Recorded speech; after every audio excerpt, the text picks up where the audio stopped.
During a laser experiment on Skinwalker Ranch, crew members were physically attacked by an unknown force. Dr. Travis Taylor was thrown backward. Eric Bard collapsed with radiation exposure. Multiple injuries required hospitalization. Medical records confirm the damage. The footage captured it all. Subscribe for the full investigation into what attacked Brandon Fugel's team. The investigation that would result in the most violent incident in Skinwalker Ranch history began with what seemed like a straightforward scientific experiment designed by Dr. Travis Taylor to test a controversial hypothesis about the anomaly zone above the property. For months, the team had documented strange phenomena occurring in the airspace directly above the mesa, unexplained radar returns, GPS failures, and electromagnetic disturbances that defied conventional explanation. Travis theorized that whatever caused these anomalies might be responsive to specific frequencies of electromagnetic radiation, particularly high-powered laser emissions in the infrared spectrum. Brandon Fugel approved a significant budget expenditure to acquire military-grade laser equipment capable of projecting concentrated beams into the anomaly zone at precise frequencies Travis had calculated based on previous sensor data. The experiment was ambitious and potentially groundbreaking. If successful, it could provide the first reproducible method for triggering and studying the phenomena under controlled conditions rather than waiting for spontaneous occurrences. The setup took an entire day, with Travis personally overseeing the installation of laser arrays, sensor equipment, and recording devices positioned across the mesa to capture data from multiple angles simultaneously. Brandon invited additional scientific observers, including physicists and aerospace engineers, to witness the experiment and provide independent verification of results. The atmosphere was one of excitement and anticipation rather than concern. Nobody on the team believed they were doing anything particularly dangerous. They'd conducted dozens of experiments at the ranch without incident, and this seemed like just another data collection opportunity using more sophisticated equipment than previous investigations. The experiment was scheduled for early evening when atmospheric conditions were optimal and the setting sun wouldn't interfere with laser visibility. As the team assembled on the mesa and Travis began the activation sequence for the laser array, everyone felt confident this would be a routine scientific investigation that might yield interesting data. Within minutes, that confidence would be shattered as something responded to their laser emissions with immediate and violent hostility. The footage from that evening shows the exact moment when scientific curiosity crossed a boundary into genuine danger, triggering a response from whatever intelligence or phenomenon exists at Skinwalker Ranch that proved it could and would defend itself against perceived threats with physical force. Dr. Travis Taylor was operating the primary laser control station, making fine adjustments to beam frequency and intensity while monitoring real-time sensor feedback displayed on multiple laptop screens arrayed before him. The footage shows Travis focused intently on his work, calling out technical observations to the team about electromagnetic readings that were beginning to spike in ways consistent with his theoretical predictions. For approximately 8 minutes, the experiment proceeded exactly as planned. The lasers were projecting into the anomaly zone, sensors were collecting data, and cameras were recording everything from multiple angles for later analysis. Then something changed. Travis noticed a sudden surge in electromagnetic readings that exceeded anything the equipment was designed to measure, causing several sensors to overload and shut down automatically. He reached for the laser controls to reduce power output, concerned that the equipment was malfunctioning or that they were inadvertently creating a feedback loop. Before Travis could touch the controls, he was violently struck by an invisible force that witnesses describe as impossibly powerful.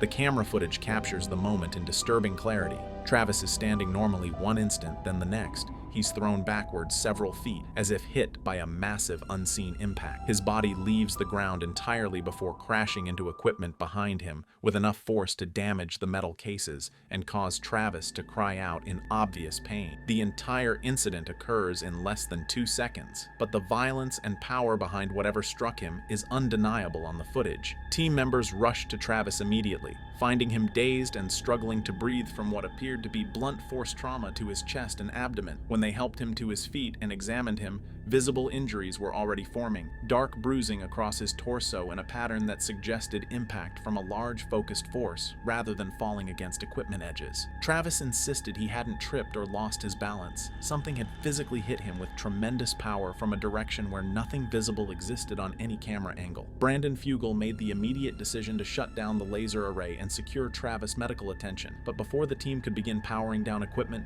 the situation escalated dramatically as additional crew members came under under attack. Eric Bard was positioned approximately 30 yards from Travis at a secondary monitoring station, collecting spectrographic data and observing atmospheric changes during the laser experiment. When Travis was attacked, Eric had immediately started moving toward him to provide assistance, but before he'd covered half the distance, he suddenly stopped, staggered, and collapsed to his knees, clutching his head and upper body. The footage shows Eric's collapse happening within seconds of Travis being struck, suggesting a coordinated assault on multiple team members rather than isolated incidents. Crew members who reached Eric first found him in severe distress. He was vomiting. His skin was flushed and hot to the touch, and he reported intense burning sensations across his exposed skin areas, including his face, neck, and hands. The symptoms were consistent with acute radiation exposure, which seemed impossible given that no radiation sources were present in the experiment beyond normal background levels. Eric was clearly in worse condition than Travis, unable to stand without support and exhibiting signs of shock, including rapid heartbeat,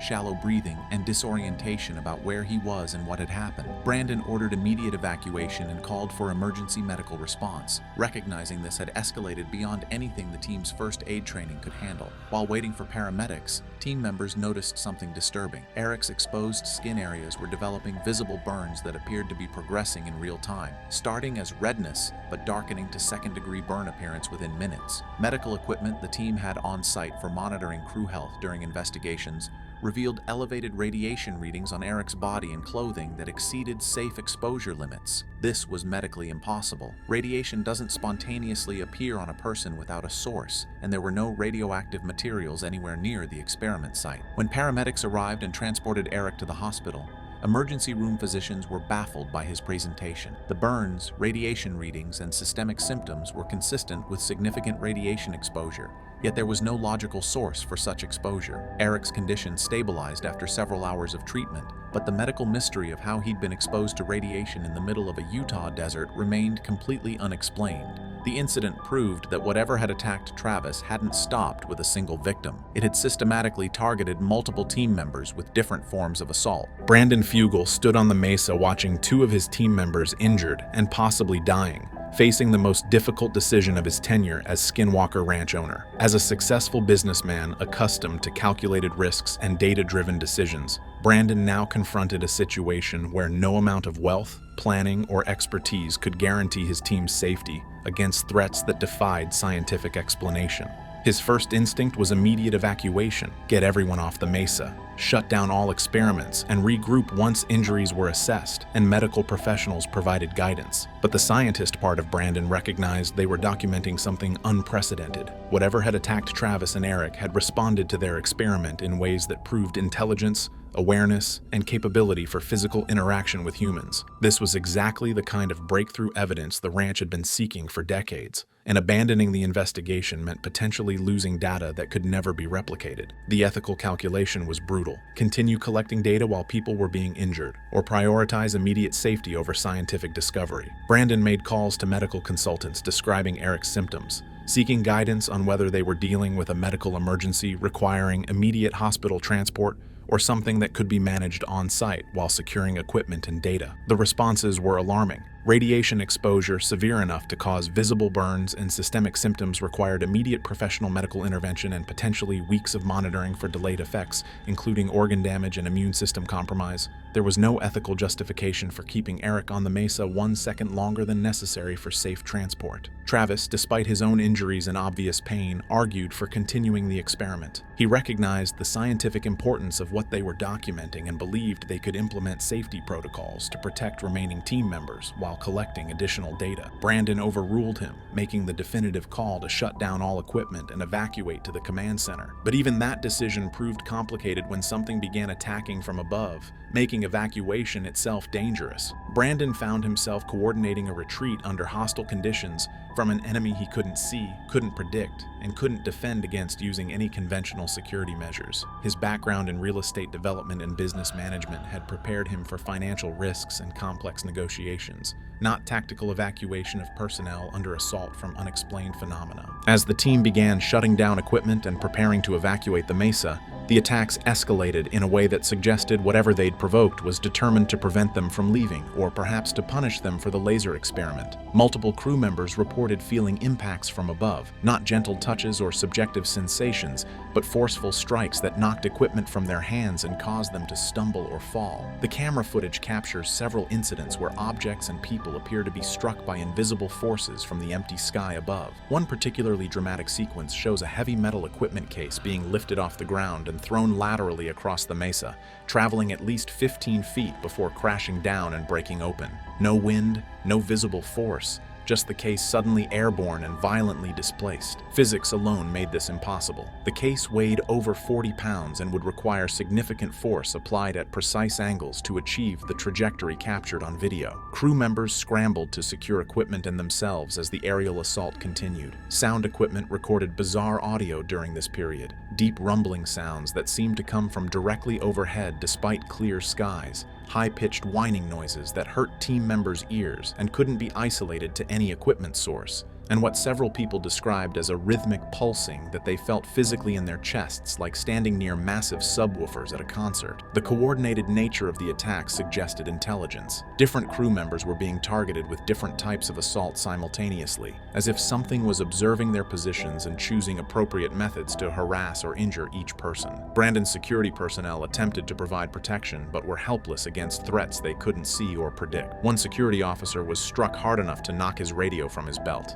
the device skittering across the mesa as if kicked by an invisible foot. Another reported feeling hands pushing against his back, trying to force him toward the mesa's edge, though no one was near him, and footage confirmed he was isolated from other team members. The psychological terror of being under attack from unseen forces was as damaging as the physical impacts. Trained security professionals accustomed to assessing and responding to threats found themselves completely ineffective against an enemy that violated every assumption about how physical reality operates. While chaos unfolded on the mesa, Ranch Superintendent Thomas Winterton and Chief Security Officer Bryant Arnold were positioned at the ranch perimeter, monitoring access points and maintaining communication with the investigation team. Their experience that night proved the attacks weren't confined to the Mesa experiment site, but were happening simultaneously across different areas of the property. Thomas was conducting a routine perimeter check in his vehicle when he reported via radio that he was being followed by something he couldn't see, but could hear moving through brush parallel to the road. The sound was too large and too coordinated to be wildlife, and it maintained pace with his vehicle even as he accelerated. When Thomas stopped to investigate with spotlights, he saw nothing. But the moment he turned off his vehicle's lights, he heard what he described as footsteps approaching his position from multiple directions simultaneously, as if he was being surrounded. His radio transmission to Bryant captured genuine fear in his voice as he requested immediate backup. Bryant responded in his security vehicle but experienced catastrophic equipment failure en route. His radio cut out mid-transmission. His vehicle's electrical system began malfunctioning with lights flickering and engine sputtering, and his GPS navigation showed his location as somewhere over 100 miles away, despite being on ranch property he'd driven countless times. The equipment failures left Bryant stranded and unable to reach Thomas or communicate with the command center. Both men were effectively isolated in darkness on a property where something was demonstrating hostile intent toward the investigation team. The most terrifying aspect of their experience was the physical attacks they endured while separated and vulnerable. Thomas reported being shoved hard enough to stumble while standing outside his vehicle trying to restart his radio. He felt distinct pressure against his chest and shoulders, as if invisible hands were pushing him. And when he retreated into his vehicle and turned on interior lights,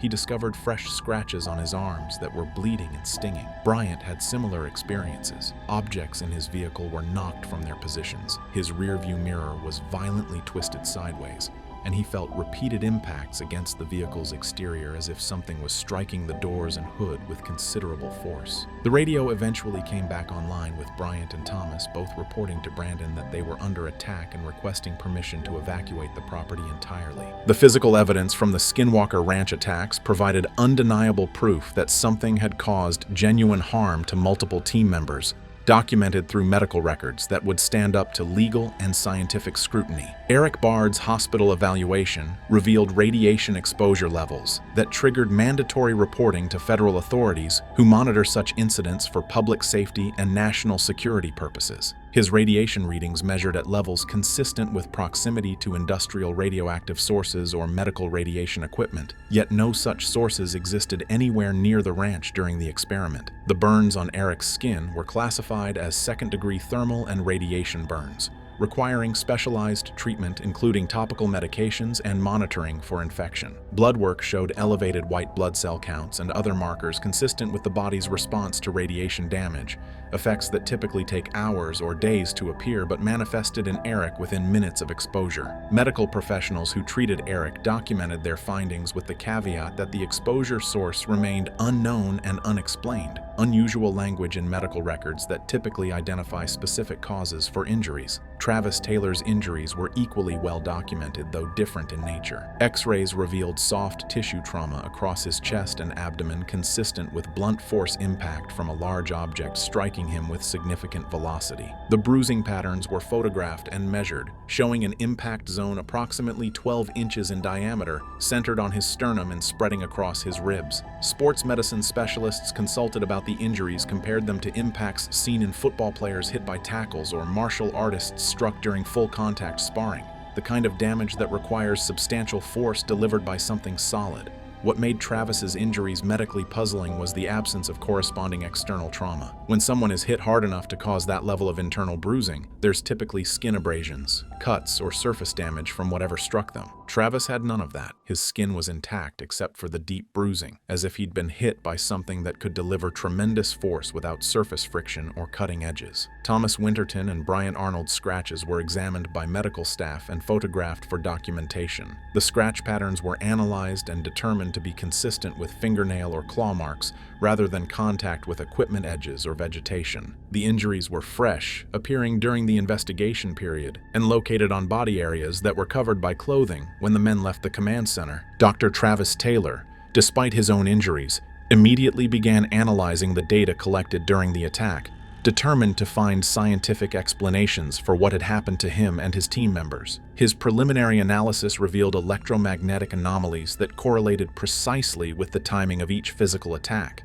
suggesting a connection between energy phenomena and the violence experienced by the crew. During the 8 minutes of laser operation before Travis was struck, sensors detected a progressive buildup of electromagnetic energy in the anomaly zone at frequencies that matched the laser emissions, but at amplitudes exponentially higher than what the equipment was producing. Travis theorized they'd inadvertently created a resonance effect where the laser energy was being amplified by something in the atmosphere or space above the mesa, building to levels that triggered a defensive or retaliatory response from whatever generates the phenomena. The moment of Travis's attack corresponded exactly with a massive electromagnetic pulse detected by equipment positioned around the mesa. The pulse registered across multiple sensor types simultaneously. Magnetometers, RF spectrum analyzers, and electric field detectors all recorded spikes that exceeded their measurement capabilities by orders of magnitude. The pulse originated from a point in the anomaly zone directly above where Travis was standing and propagated outward in a focused beam rather than radiating equally in all directions. This directional characteristic suggested intentional targeting rather than random energy discharge. Eric Bard's radiation exposure remained the most scientifically puzzling aspect because radiation detectors positioned around the mesa showed no elevated readings in the environment, only on Eric's body and clothing after his collapse. Travis hypothesized that Eric had been exposed to a highly localized and brief burst of radiation, intense enough to cause damage, but short-lived enough to dissipate before environmental sensors could detect it. This would require technology or natural phenomena capable of generating and directing radiation with precision that exceeded any known human capability. The aerial assault phase showed even more interesting data. High-speed cameras captured frame-by-frame sequences of objects being displaced, and careful analysis revealed subtle atmospheric distortions at the moment of impact, like heat shimmer or gravitational lensing effects that indicated something was present even if not directly visible. Travis believed they were observing camouflaged or phase-shifted matter that could interact physically with normal matter, while remaining largely invisible to human perception and most sensor types. The violent attacks during the Mesa experiment fundamentally transformed how Brandon Fugel approaches investigations at Skinwalker Ranch, implementing safety protocols that acknowledge the genuine physical dangers posed by whatever phenomena exist on the property. The most immediate change was mandatory medical monitoring for all personnel during investigations. Team members now wear biosensors that continuously track heart rate, blood pressure,